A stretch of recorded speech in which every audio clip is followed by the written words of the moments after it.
ਉਹਦੀ ਜੀਭ ਮੱਚ ਜਾਣੀ ਚਾਹੀਦੀ ਹੈ, ਜਲ ਜਾਣੀ ਚਾਹੀਦੀ ਹੈ। ਜੋ ਕਹਿੰਦਾ ਹੈ ਭਗਵਾਨ ਜੰਮ ਪਿਆ ਹੈ। ਗੁਰਬਾਣੀ ਕਹਿੰਦੀ, ਸਤਿਗੁਰੂ ਕਹਿੰਦੇ ਸੋ ਮੁਖ ਜਲੋ ਜਿਤ ਕਹਹਿ ਠਾਕੁਰ ਜੋਨੀ। ਗੁਰੂ ਨਾਨਕ ਅਜੂਨੀ ਹੈ, ਜਨਮ ਦੇ ਵਿੱਚ ਨਹੀਂ। ਜੇ ਭਗਵਾਨ ਦਾ ਜਨਮ ਹੋਇਆ ਹੈ ਫਿਰ ਭਗਵਾਨ ਦਾ ਮਰਨ ਦਿਨ ਵੀ ਹੋਵੇਗਾ। ਸ਼ੁਰੂ ਕਰਨ ਤੋਂ ਪਹਿਲਾਂ ਬੇਨਤੀ ਹੈ, ਧੰਨ ਗੁਰੂ ਰਾਮਦਾਸ ਜੀ ਚੈਨਲ ਨੂੰ ਸਬਸਕ੍ਰਾਈਬ ਕਰ ਲਓ, ਨਾਲ ਹੀ ਬੈਲ ਆਈਕਨ ਨੂੰ ਦਬਾ ਲਓ, ਜਿਸ ਨਾਲ ਸਾਡੀ ਹਰ ਨਵੀਂ ਵੀਡੀਓ ਸਭ ਤੋਂ ਪਹਿਲਾਂ ਤੁਹਾਡੇ ਤੱਕ ਪਹੁੰਚ ਜਾਵੇਗੀ। ਲਾਈਕ ਅਤੇ ਕਮੈਂਟ ਕਰਕੇ ਆਪਣਾ ਪਿਆਰ ਤੇ ਆਸ਼ੀਰਵਾਦ ਜ਼ਰੂਰ ਦਿਓ। ਵੀਡੀਓ ਨੂੰ ਸ਼ੇਅਰ ਕਰਨਾ ਨਾ ਭੁੱਲਣਾ ਤਾਂ ਜੋ ਹੋਰ ਸੰਗਤਾਂ ਦਾ ਵੀ ਭਲਾ ਹੋ ਸਕੇ। ਕੋਈ ਜਨਮ ਐਸਾ ਹੈ ਹੀ ਨਹੀਂ ਜੋ ਮਰਨ ਨਾਲ ਜੁੜਿਆ ਨਾ ਹੋਵੇ। ਉਹ ਪਰਮਾਤਮਾ ਤਾਂ ਅਜੂਨੀ ਹੈ। ਸੰਸਕ੍ਰਿਤ ਦਾ ਲਫ਼ਜ਼ ਹੈ ਸਵੈਭੂ, ਆਪਣੇ ਆਪ ਤੋਂ ਹੀ ਪ੍ਰਗਟ ਹੋਇਆ ਹੈ। ਆਪੀ ਨੈ ਆਪ ਸਾਜਿਓ, ਆਪੀ ਨੈ ਰਚਿਓ ਨਾਉ। ਉਸਨੇ ਆਪਣੀ ਸਾਜਨਾ ਆਪ ਕੀਤੀ ਹੈ, ਆਪਣੇ ਫੁਰਨੇ ਤੋਂ ਸਾਕਾਰ ਹੋਇਆ, ਨਹੀਂ ਤਾਂ ਨਿਰਾਕਾਰ ਸੀ। ਇਹ ਇੱਕ ਬਹੁਤ ਲੰਬੀ ਚੌੜੀ ਵਿਚਾਰਧਾਰਾ ਹੈ। ਜਦ ਅਪੁਰ ਸੀ ਉਹਦੇ ਵਿੱਚ ਫੁਰਨਾ ਨਹੀਂ ਸੀ ਤਾਂ ਨਿਰਾਕਾਰ ਸੀ। ਜਦ ਫੁਰਨਾ ਹੋਇਆ ਤਾਂ ਸਾਕਾਰ ਹੋ ਗਿਆ। ਸਾਕਾਰ ਉਸ ਦਾ ਫੁਰਨਾ ਮਾਤਰ ਹੈ, ਸਾਕਾਰ ਉਸ ਦੀ ਵਿਚਾਰ ਮਾਤਰ ਹੈ। ਤੁਸੀਂ ਸਾਧ ਸੰਗਤ ਜੀ ਇਹ ਜਾਣ ਕੇ ਹੈਰਾਨ ਹੋਵੋਗੇ, 2-3 ਚੋਟੀ ਦੇ ਸਾਇੰਟਿਸਟ ਐਸਾ ਵੀ ਹੁਣ ਕਹਿਣ ਲੱਗ ਪਿਆ ਵੀ ਸੰਸਾਰ ਵਿਚਾਰ ਦੀ ਤਰ੍ਹਾਂ ਜ਼ਿਆਦਾ ਦਿਖਾਈ ਦੇਣ ਲੱਗ ਪਿਆ। ਇਹ ਹੁਣ ਵਿਗਿਆਨ ਇਹ ਗੱਲਾਂ ਕਹਿ ਰਿਹਾ।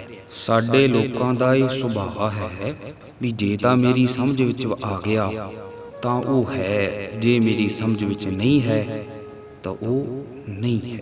ਜੋ ਮੇਰੇ ਵਿਚਾਰ ਵਿੱਚ ਹੈ ਉਹ ਹੈ, ਜੋ ਮੇਰੇ ਵਿਚਾਰਾਂ ਵਿੱਚ ਨਹੀਂ ਹੈ ਉਹ ਨਹੀਂ ਹੈ।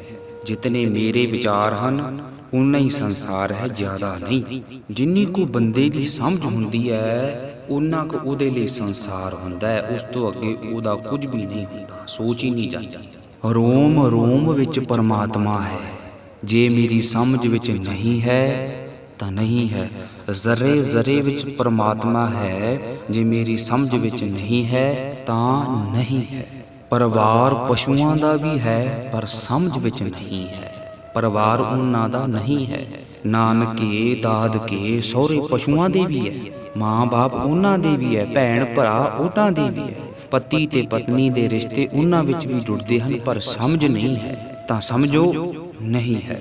ਪਸ਼ੂਆਂ ਦੀ ਦੁਨੀਆ ਵਿੱਚ ਨਾਨਕੇ ਦਾਦਕੇ ਸਹੁਰੇ ਨਹੀਂ ਹਨ। ਜੇਕਰ ਸਮਝ ਵਿੱਚ ਨਹੀਂ ਤਾਂ ਪਸ਼ੂਆਂ ਦੀ ਦੁਨੀਆ ਵਿੱਚ ਪਰਿਵਾਰ ਨਹੀਂ ਹੈ। ਜੇਕਰ ਮਨੁੱਖ ਨੂੰ ਸਮਝ ਹੈ ਤਾਂ ਨਿਰੰਕਾਰ ਹੈ, ਜੇ ਸਮਝ ਨਹੀਂ ਤਾਂ ਨਿਰੰਕਾਰ ਨਹੀਂ। ਸਾਹਮਣੇ ਹੀਰਾ ਪਿਆ ਹੈ, ਜੇ ਤਾਂ ਸਮਝ ਹੈ ਤਾਂ ਬੜਾ ਕੀਮਤੀ ਹੈ, ਜੇ ਸਮਝ ਨਹੀਂ ਤਾਂ ਪੱਥਰ ਹੈ। ਹੁਣ ਮੈਂ ਤੁਹਾਨੂੰ ਇੱਕ ਦੂਸਰਾ ਨੁਕਤਾ ਬਿਆਨ ਕਰਾਂ। ਜੇਕਰ ਮੇਰੀ ਸਮਝ ਵਿੱਚ ਵੀ ਹੈ, ਯਾਦ ਵਿੱਚ ਨਹੀਂ, ਮੇਰੇ ਚੇਤੇ ਵਿੱਚ ਨਹੀਂ ਤਾਂ ਸਮਝ ਲਓ ਨਹੀਂ ਹੈ। ਹੀਰਾ ਤਾਂ ਮੇਰੀ ਜੇਬ ਵਿੱਚ ਪਿਆ ਹੈ ਪਰ ਮੇਰੀ ਯਾਦ ਵਿੱਚ ਨਹੀਂ, ਮੇਰੀ ਸਮਝ ਵਿੱਚ ਨਹੀਂ, ਮੇਰੇ ਚੇਤੇ ਵਿੱਚ ਨਹੀਂ। ਹੋਵੇਗਾ ਪਰਮਾਤਮਾ ਹੈ, ਪਰੰਤੂ ਜੇਕਰ ਮੇਰੀ ਸਮਝ ਵਿੱਚ ਨਹੀਂ ਤਾਂ ਸਮਝ ਲਓ ਨਹੀਂ ਹੈ। ਜਿਵੇਂ ਅੰਨਾ ਸੂਰਜ ਦੇ ਹੁੰਦਿਆਂ ਹੋਇਆਂ ਵੀ ਸੂਰਜ ਤੋਂ ਬਿਨਾਂ ਜਿਉ ਰਿਹਾ ਹੈ, ਪਰਮਾਤਮਾ ਦੇ ਹੁੰਦਿਆਂ ਹੋਇਆਂ ਉਹ ਪਰਮਾਤਮਾ ਤੋਂ ਬਿਨਾਂ ਜੀ ਰਿਹਾ ਹੈ। ਗੁਸਤਾਖੀ ਮਾਫ ਕਰਿਓ, ਕਈ ਚਾਨਣੇ ਦੇ ਹੁੰਦਿਆਂ ਹੋਇਆਂ ਵੀ ਚਾਨਣੇ ਤੋਂ ਬਿਨਾਂ ਜੀ ਰਹੇ ਹੈ, ਪ੍ਰਕਾਸ਼ ਦੇ ਹੁੰਦਿਆਂ ਹੋਇਆਂ ਵੀ ਪ੍ਰਕਾਸ਼ ਤੋਂ ਬਿਨਾਂ ਜੀ ਰਹੇ ਹੈ। ਪਰ ਇਹ ਵੀ ਠੀਕ ਹੈ, ਸੂਰਜ ਨਾ ਹੋਵੇ ਤਾਂ ਜੀ ਵੀ ਨਹੀਂ ਸਕਦਾ। ਸੂਰਜ ਠੰਡਾ ਪੈ ਜਾਏ ਤਾਂ ਸਭ ਕੁਝ ਠੰਡਾ ਪੈ ਜਾਊਗਾ, ਕੁਝ ਵੀ ਨਹੀਂ ਹੋਣਾ। ਹਲਚਲ ਤਾਂ ਬ੍ਰਹਿਮੰਡ ਦੀ ਸੂਰਜ ਕਰਕੇ ਹੈ। ਸੂਰਜ ਇੱਕੋ, ਰੁੱਤ ਅਨੇਕ, ਨਾਨਕ ਕਰਤੇ ਕੇ ਕੀਤੇ ਵੇਸ। ਗੁਰਮੁਖ ਪਿਆਰਿਓ, ਗੁਰਬਾਣੀ ਦੱਸਦੀ ਹੈ, ਜਨ ਨਾਨਕ ਕੋਟਣ ਮੈਂ ਕਿਨਹੂ ਗੁਰਮੁਖ ਹੋਏ ਪਛਾਨਾ। ਕਈ ਕਰੋੜਾਂ ਵਿੱਚੋਂ ਇੱਕ ਹੈ, ਨਹੀਂ ਤਾਂ ਫੇਰ ਬਾਕੀ ਮੰਦਰ ਮਸਜਿਦਾਂ ਗੁਰਦੁਆਰਿਆਂ ਦਾ ਇਕੱਠ ਹੀ ਹੈ। ਮਹਾਤਮਾ ਬੁੱਧ ਨੇ ਆਪਣੇ ਚਚੇਰੇ ਭਰਾ ਨੂੰ ਕਿਹਾ ਸੀ ਕਿ ਬਹੁਤ ਵੱਡੀ ਭੀੜ ਵਿੱਚ ਭੇਡਾਂ ਹੁੰਦੀਆਂ ਹਨ। ਮਹਾਤਮਾ ਬੁੱਧ ਨੇ ਆਪਣੇ ਚਚੇਰੇ ਭਰਾ ਨੂੰ ਕਿਹਾ ਸੀ ਕਿ ਬਹੁਤ ਵੱਡੀ ਭੀੜ ਵਿੱਚ ਭੇਡਾਂ ਹੁੰਦੀਆਂ ਹਨ। ਰੂਹੇ ਜ਼ਮੀਨ ਉੱਤੇ ਕਦੇ ਚੰਗੇ ਮਨੁੱਖਾਂ ਦੀ ਭੀੜ ਨਹੀਂ ਹੋਈ। ਭੀੜ ਵਿੱਚ ਕਦੇ ਚੰਗੇ ਮਨੁੱਖ ਨਹੀਂ ਹੁੰਦੇ। ਚੰਗੇ ਮਨੁੱਖਾਂ ਦੀ ਕਦੀ ਭੀੜ ਨਹੀਂ ਹੁੰਦੀ। ਕਿੰਨਿਆਂ ਦੀ ਸਮਝ ਵਿੱਚ ਹੈ ਪਰਮਾਤਮਾ। ਚਲੋ ਗੁਰਬਾਣੀ ਦੀ ਗਵਾਹੀ ਸਾਖੀ ਹੈ ਗੁਰਬਾਣੀ। ਗੁਰਬਾਣੀ ਕਹਿੰਦੇ ਜਨ ਨਾਨਕ ਕੋਟਣ ਮੈਂ ਕਿਨਹੂ ਗੁਰਮੁਖ ਹੋਏ ਪਛਾਨਾ। ਕਈ ਕਰੋੜਾਂ ਵਿੱਚੋਂ ਇੱਕ ਹੈ। ਕਰੀਬਨ ਅਰਬਾਂ ਦੀ ਆਬਾਦੀ ਹੈ ਇਸ ਸੰਸਾਰ ਤੇ ਦੁਨੀਆ ਵਿੱਚ। 5 ਬੰਦੇ ਹੀ ਹਨ ਜਿਨ੍ਹਾਂ ਦੀ ਸਮਝ ਹੈ। ਅਰਬ ਦੇ ਕਰੀਬ ਦੁਨੀਆ ਖੋ ਗਈ ਹੈ। ਮਹਾਰਾਜ ਕਹਿੰਦੇ ਹਨ ਬਸ ਇਤਨੀਆਂ ਦੀ ਸਮਝ ਵਿੱਚ ਹੈ। ਗੁਰਬਾਣੀ ਦਾ ਫੈਸਲਾ ਹੈ ਕੋਟਣ ਮੈਂ ਨਾਨਕ ਕਉ ਨਾਰਾਇਣ ਜਿਹ ਜੀਤ। ਇੱਕ ਬਹੁਤ ਵੱਡਾ ਫਕੀਰ ਹੋਇਆ ਹੈ। ਹਜ਼ਰਤ ਨਿਜ਼ਾਮੁਦੀਨ ਦਾ ਚੇਲਾ ਸੀ ਅਮੀਰ ਖੁਸਰੋ। ਦੁੱਖ ਦੇ ਅੱਗੇ ਰੋਂਦਾ ਹੋਇਆ ਖੁਦਾ ਦੇ ਅੱਗੇ ਫਰਿਆਦ ਕਰਦਾ ਹੈ। ਕਹਿੰਦਾ ਹੈ ਕਿ ਐ ਮੇਰੇ ਦੋਸਤ ਕਿਤਨੀ ਦੂਰ ਹੈ ਤੇਰੀ ਬਸਤੀ, ਮੇਰੀ ਯਾਦ ਵੀ ਨਹੀਂ ਪਹੁੰਚਦੀ। ਜਦੋਂ ਤੈਨੂੰ ਯਾਦ ਕਰਨ ਬੈਠਦਾ ਨਾ ਇੰਨੀ ਦੂਰ ਹੈ ਤੂੰ ਤੇ ਨਹੀਂ ਯਾਦ ਆਉਂਦਾ ਪਰ ਪਰਿਵਾਰ ਯਾਦ ਆ ਜਾਂਦਾ ਹੈ। ਤੈਨੂੰ ਯਾਦ ਕਰਨ ਬੈਠਦਾ ਪਦਾਰਥ ਯਾਦ ਆ ਜਾਂਦੇ ਹੈ, ਤੂੰ ਯਾਦ ਨਹੀਂ। ਤੈਨੂੰ ਯਾਦ ਕਰਨ ਬੈਠਦਾ ਹੈ ਮਿੱਤਰ ਯਾਦ ਆ ਜਾਂਦੇ ਐ, ਪੁੱਤਰ ਯਾਦ ਆ ਜਾਂਦੇ ਐ, ਪਦਾਰਥ ਯਾਦ ਆ ਜਾਂਦੇ ਐ, ਧਨ ਯਾਦ ਆ ਜਾਂਦਾ ਹੈ, ਤੂੰ ਤੇ ਯਾਦ ਹੀ ਨਹੀਂ ਆਉਂਦਾ। ਤੇਰੀ ਯਾਦ ਧਨ ਤੱਕ ਪਹੁੰਚਦੀ ਹੈ, ਤੇਰੇ ਤੱਕ ਨਹੀਂ ਪਹੁੰਚਦੀ। ਕਿਤਨੀ ਵੱਡੀ ਸਚਾਈ 2 ਪੰਕਤੀਆਂ ਵਿੱਚ ਕਹਿ ਗਿਆ ਫਕੀਰ। ਜੋ ਮੇਰੀ ਯਾਦ ਵਿੱਚ ਨਹੀਂ ਹੈ ਸਤਸੰਗ ਦਾ ਪਹਿਲਾ ਲਾਭ। ਗੱਲ ਸਮਝ ਦੇ ਵਿੱਚ ਆ ਗਈ, ਇਹ ਪਹਿਲਾ ਲਾਭ ਹੈ ਕਥਾ ਸੁਣਨ ਦਾ, ਗੁਰੂ ਦੀ ਸੰਗਤ ਕਰਨ ਦਾ।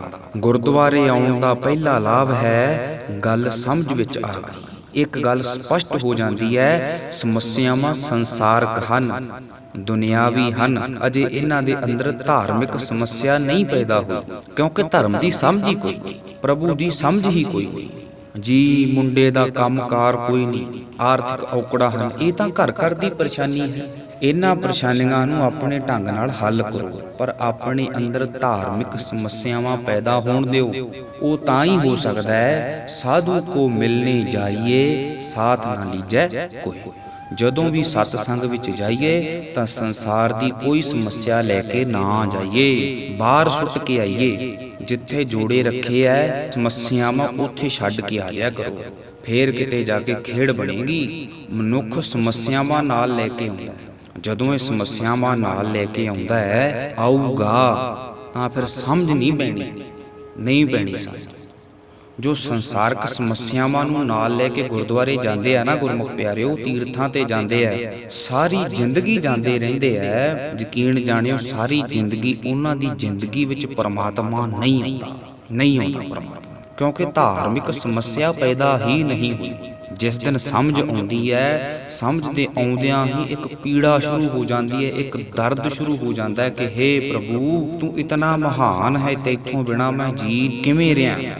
ਤੂੰ ਇਤਨਾ ਰਸ ਹੈ, ਮੇਰੀ ਜ਼ਿੰਦਗੀ ਬੇਰਸ ਹੈ। ਤੂੰ ਚਾਨਣਾ ਹੈ, ਮੇਰੇ ਜੀਵਨ ਵਿੱਚ ਹਨੇਰਾ ਹੈ। ਤੂੰ ਇਤਨਾ ਪਰਮ ਆਨੰਦ ਹੈ, ਮੈਂ ਇਤਨਾ ਦੁਖੀ ਹਾਂ। ਤੂੰ ਤੇ ਹੀਰਿਆਂ ਦੀ ਖਾਨ ਹੈ ਤੇ ਮੈਂ ਕੌਡੀਆਂ ਨਾਲ ਖੇਡਦਾ ਪਿਆ। ਜਿਸ ਦਿਨ ਸਮਝ ਆਵੇਗੀ ਇੱਕ ਪਛਤਾਤਾਪ ਵੀ ਪੈਦਾ ਹੋ ਜਾਣਾ ਹੈ, ਇਹ ਲਾਜ਼ਮੀ ਹੈ। ਜੇਕਰ ਸਮਝ ਨਹੀਂ ਆਈ, ਪਛਤਾਤਾਪ ਨਹੀਂ ਹੋਇਆ, ਫਿਰ ਕਹਿੰਦੇ ਪਾਠ ਵੀ ਕੀਤੇ ਤੇ ਮਨੋਕਾਮਨਾ ਵੀ ਪੂਰੀ ਨਹੀਂ ਹੋਈ। ਚਲੀਹੇ ਵੀ ਕੱਟੇ ਸਵਾਰਥੀ ਮਨੁੱਖ, ਸੰਸਾਰ ਦੀ ਸੂਝ-ਬੂਝ ਰੱਖਣ ਵਾਲੇ ਮਨੁੱਖ, ਇਹ ਪਾਣੀ ਨੂੰ ਰਿੜਕਣ ਵਾਲੇ ਮਨੁੱਖ, ਇਹੀ ਚਲੀਹੇ ਕੱਟਦੇ ਦੇਵੀ ਦੇਵਤਿਆਂ ਦੇ ਚੱਕਰ ਵਿੱਚ ਪੈਂਦੇ। ਗੁਰੂ ਅਰਜਨ ਦੇਵ ਜੀ ਮਹਾਰਾਜ ਕਹਿੰਦੇ ਨੇ ਚੇਰੀ ਕੀ ਸੇਵਾ ਕਰੈ, ਚੇਲਿਆਂ ਦੀ ਸੇਵਾ ਕਰਦਾ ਹੈ। ਕਹਿੰਦੇ ਤੇਰੀ ਕੀ ਸੇਵਾ ਕਰੈ ਠਾਕੁਰ ਨਹੀਂ ਦੀਸੈ। ਪਰਮਾਤਮਾ ਦਾ ਕੋਈ ਪਤਾ ਨਹੀਂ, ਕਿਸੇ ਦੇਵੀ ਦੀ ਪੂਜਾ, ਕਿਸੇ ਦੇਵਤੀ ਦੀ ਪੂਜਾ, ਇਹਨਾਂ ਹੀ ਚੱਕਰਾਂ ਵਿੱਚ ਪਏ ਰਹਿੰਦੇ ਆ। ਇਹ ਕਬਰਾਂ ਦੀ ਪੂਜਾ, ਦੇਵੀ ਦੇਵਤਿਆਂ ਦੀ ਪੂਜਾ, ਇਹ ਤਾਂ ਕਹਿੰਦੇ ਇਸ ਤਰ੍ਹਾਂ ਹੋਗਾ ਕਿ ਬੰਦਾ ਚੇਲੇ ਨੂੰ ਮੰਨੇ ਤੇ ਗੁਰੂ ਨੂੰ ਮੰਨੇ ਹੀ ਨਾ। ਗੁਰੂ ਵੱਡਾ ਕਿ ਚੇਲਾ ਵੱਡਾ। ਨੌਕਰ ਦੀ ਪੂਜਾ ਕਰੇ ਤੇ ਮਾਲਕ ਨੂੰ ਭੁੱਲ ਜੇ। ਮਹਾਰਾਜ ਕਹਿੰਦੇ ਤੇਰੀ ਕੀ ਸੇਵਾ ਕਰੈ ਠਾਕੁਰ ਨਹੀਂ ਦੀਸੈ, ਪੋਖਰ ਨੀਰ ਵਰੋਲੀਐ ਮਾਖਣ ਨਹੀਂ ਰੀਸੈ। ਪਾਣੀ ਦੀ ਰਿੜਕਿਆਂ ਕਦੇ ਮੱਖਣ ਨਹੀਂ ਨਿਕਲਦਾ। ਇਸੇ ਲਈ ਪਰਮਾਤਮਾ ਅੱਗੇ ਅਰਦਾਸ ਕਰਿਆ ਕਰੋ, ਤੂੰ ਸਮਰੱਥ ਵੱਡਾ, ਮੇਰੀ ਮੱਤ ਥੋਰੀ ਰਾਮ, ਮੇਰੀ ਮੱਤ ਛੋਟੀ ਹੈ, ਮੇਰੀ ਮੱਤ ਨੂੰ ਘੜ ਪਰਮਾਤਮਾ। ਤੂੰ ਦਰਿਆਓ ਦਾਨਾ ਬੀਨਾ, ਮੈਂ ਮਛਲੀ ਕੈਸੇ ਅੰਤ ਲਾਹਾ।